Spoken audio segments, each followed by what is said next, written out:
சொல்ல அஸ்வின், என்ன காலையிலே கால்? ஏன் காலையிலே கால் பண்ணக்கூடாதுங்களா? மேடம் பிஸிங்களா? கிளாஸ்க்கு கிளம்பிட்டு இருக்கேன். இன்னைக்கா கிளாஸுக்கா? மேடம் இன்னைக்கு உனக்கு கிளாஸ் லீவு. லீவா? இல்லையே, எனக்கு அந்த மாதிரி எதுவும் மெசேஜ் வரலையே. மெசேஜ் வரல, கால் வந்திருக்குல்ல. என்ன சொல்ற அஸ்வின்? கால்ல எனக்கு எதுவுமே வரல.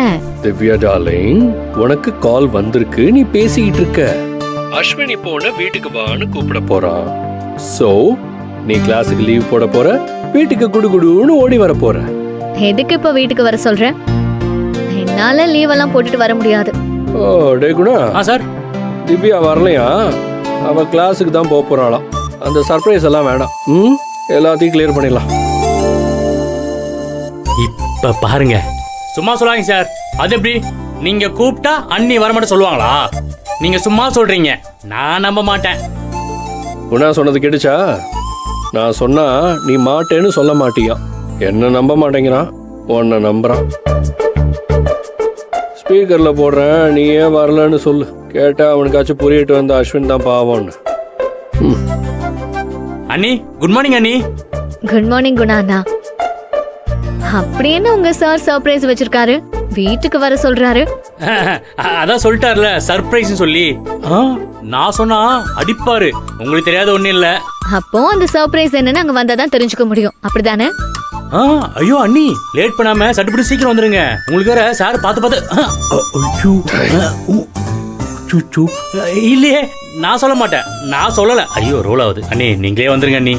நீங்களே என்னை எத்தனை தடவை இன்வைட் பண்றீங்க, ஆனா உங்க சாரு ஏதோ போனா போதுங்கிற மாதிரி ஒரே ஒரு தடவை தான் கூப்பிட்டாரு. அதுக்கப்புறம் கூப்பிடவே இல்லையே.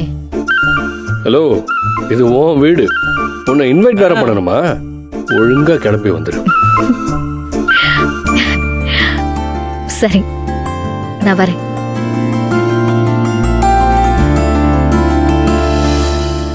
அத்தை போதும், சாப்பிடு.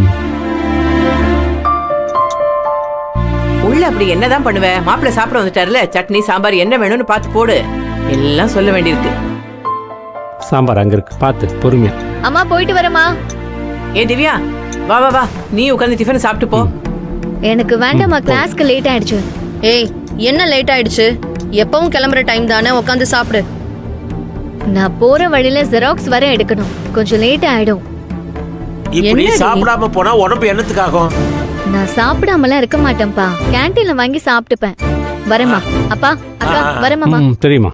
அடாடாடாடா, 10 நிமிஷம் முன்னாடி எந்திரிக்கணும், இல்ல கண்ணாடி முன்னாடி நிக்கிற நேரத்தையாவது குறைச்சுக்கணும். ரெண்டும் இல்லைன்னா இப்படி சாப்பிடாம போக வேண்டியதுதான். மாப்பிளைக்கு இன்னொரு தோசை போடு.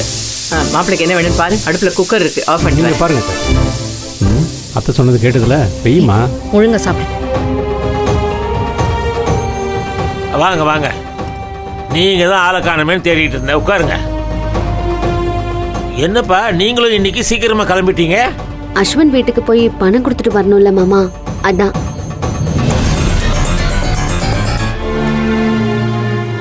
ஆமா ஆமா, முதல்ல அவன் கடனை அடைச்சிருங்க. நீங்க 2 பேர் மட்டும் தான் போறீங்களா? ஆமா அத்தை. அவங்க என்ன மாநாட்டுக்கா போறாங்க? 5000 பேர் 10,000 பேர் கூட்டிட்டு போறதுக்கு என்ன கேள்வி கேட்கிற நீ? 5000 பேர் 10,000 பேர்லாம் தேவையில்லை. நானும் வெண்ணிலாவும் இவங்க கூட போயிட்டு வரோம். வெண்ணிலாவா? வெண்ணிலா அப்போ கார்மெண்ட்ஸ்க்கு வரலையா? அவ என்ன வேலைக்கா போறா? என்னமோ கார்மெண்ட்ஸ் வர்றதுக்கு போர் அடிச்சா வருவா. ஆனா சம்பளம் மட்டும் 1ஆம் தேதியோட கரெக்டா வாங்கிடுவா. அட்லீஸ்ட் நான் போர் அடிக்கிற அன்னைக்காவது கார்மெண்ட்ஸ்க்கு போறேன். வேலைக்கு போறதெல்லாம் பத்தி நீங்க பேசாதீங்கப்பா. அடடடடா, மாப்பிள்ளையே வீட்டுக்கு வந்தாச்சு, இன்னும் உங்க 2 பேர் சண்டை ஓய மாட்டேங்குது. அது ஓயவே ஓயாது.